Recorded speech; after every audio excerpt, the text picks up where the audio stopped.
this is Anabel again, your friendly neighborhood realtor, coming at you from United Realty Group. And today I have a guest with me, so let me go ahead and let you introduce yourself. Hey everybody, my name is Daniel Mosqueda. I'm actually a loan officer here with Guild Mortgage in Las Vegas. And I'm obviously here with Anabel doing a video today.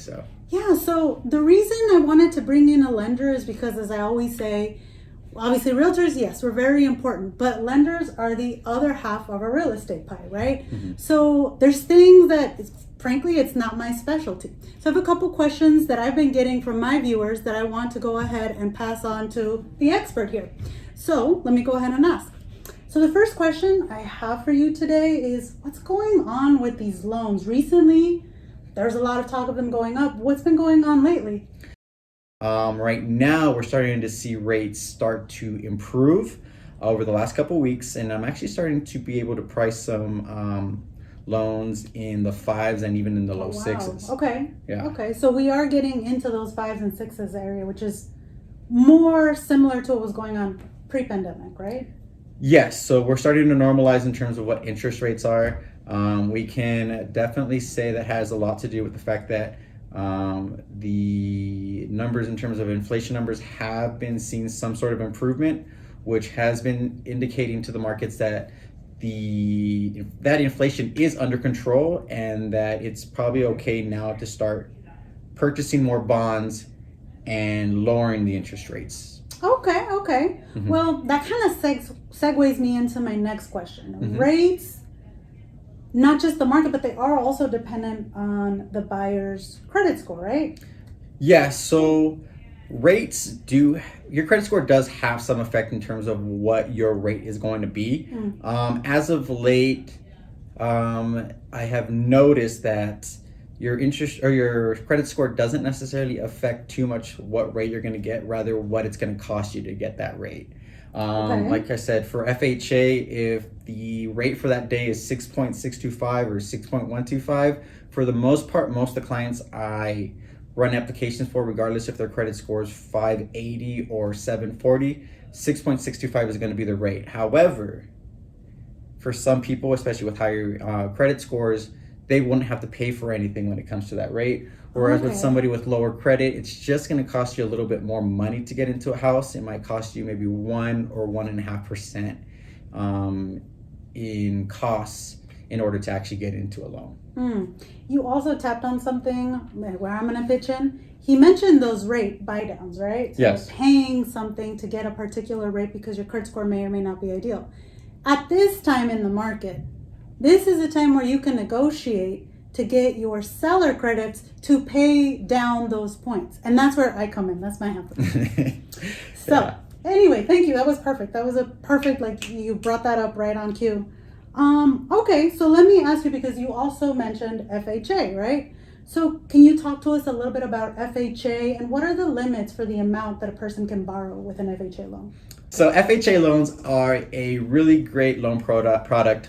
It is not necessarily only for first-time homebuyers, but it is usually the go-to for most homebuyers. And the reason for it is FHA is a lot more lenient when it comes to people that have new credit or maybe are starting to reestablish their credit. Now, in terms of their limits, FHA does have a loan limit for this year for $420 and $680, but in the year 2023, starting January 1st, the loan limit's going to go to $472 and $30. That means you can purchase a home for $489, $150, put 3.5% down, and still qualify for that loan with an FHA loan. Gotcha. It's like you're reading my mind. You segue. I just talk about this all the time, so it's very easy for me to go over a lot of things with it. No, it's perfect. You mentioned putting 3.5% down, right? Yeah. So that's about typical for the down payment? That is the minimum down payment for an FHA loan. Gotcha. Yes. Okay, well, here's the next question. Okay. What if my buyer doesn't have a down payment? What would you recommend then? Right. So we do offer grants here in Nevada for first-time home buyers. Some of the best ones that are out there can offer to actually pay for your entire down payment, meaning no money out of pocket. Wow. And as Anabel mentioned earlier, we were talking about seller credits. You can actually utilize your down payment assistance program plus your seller credits to come out with almost no money out of pocket. We've had clients come in with as little as maybe $500 to $1,000 just out of their own money by utilizing both the grants and seller credits. Right, because you could use a seller credits hypothetically to pay your closing costs, and then you can pay the programs to pay your down payment. Exactly. So you just got into a house. Exactly. Period. Okay. Now, but one thing you have to remember is you cannot use a seller credit towards your down payment. Either you have to pay for that yourself through a gift or through the grants. Okay, I heard you there. Okay, thank you. Wow, so that was, that's a lot to think about. I mean, I know that there's a lot of information out there about why we should and shouldn't buy. But when you start thinking about these things, it's what I always say, if you can do it, if you can make that payment, we're telling you, there's all kinds of programs out there for you. So don't get caught up in everything that's going on. Think about what this man is telling you here. This is a loan officer, I'm a realtor. We would know, right? Anyway, okay, so then bottom line, if I have someone that says, you know what, period, I do want to buy, but I'm just not there yet. My credit's not there, my income, so on and so forth. I tend to tell people, even if you're not going to buy today, you should still talk to a lender because at least that'll guide you in the right direction. What do you think about that? That's more than 100% accurate. So the reason I feel that people, even if they feel like they're not ready to purchase a home, to still talk to a lender today is because maybe you are ready to purchase a home and maybe you're just scared. You know what I mean? The biggest thing that I personally can say about myself was I didn't think I could purchase my first home when I did.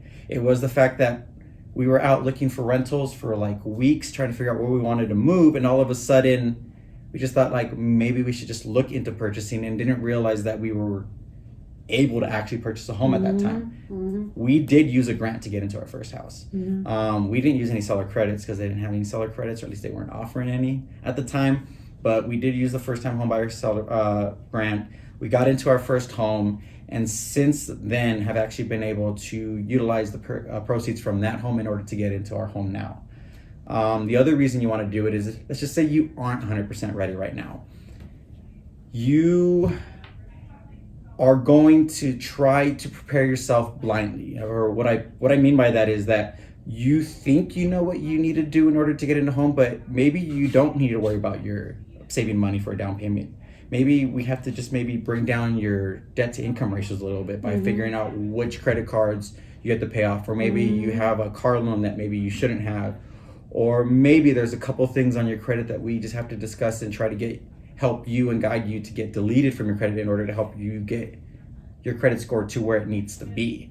There are a lot of different scenarios where me as a professional being able to see your credit score can kind of guide you and help you figure out what it is you actually need to focus on in order to be ready for purchase a home and what to not worry about in the meantime. I like that. So there's do what brings you the most benefit to your credit exactly score. Right. And he would know, you know, so that's it. That's what I always try to convince people. Like, I get it. Maybe right this second is not your day. It does not hurt you in any way. It doesn't cost anything. It doesn't affect you in any way to come and talk to him. And he'll tell you what's out there, what's available, and then let me take the pen off.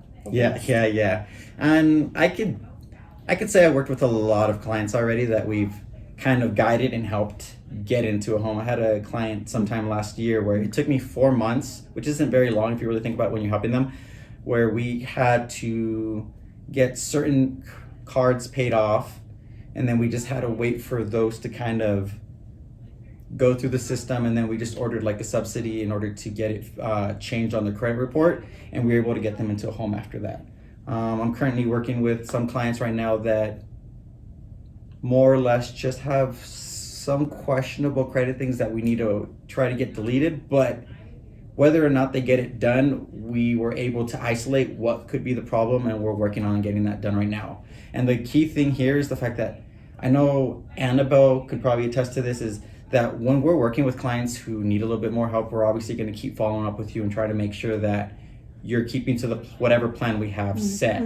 But the biggest player here when it comes to actually doing these things is you as the buyer. So if you're going to come in and ask us to help you and we're here to help you with it, make sure that you're committed to doing it and that you're following through with the action Yeah, plan? following through with the action plan. Just following through with whatever we're asking you to do or telling you you need to do.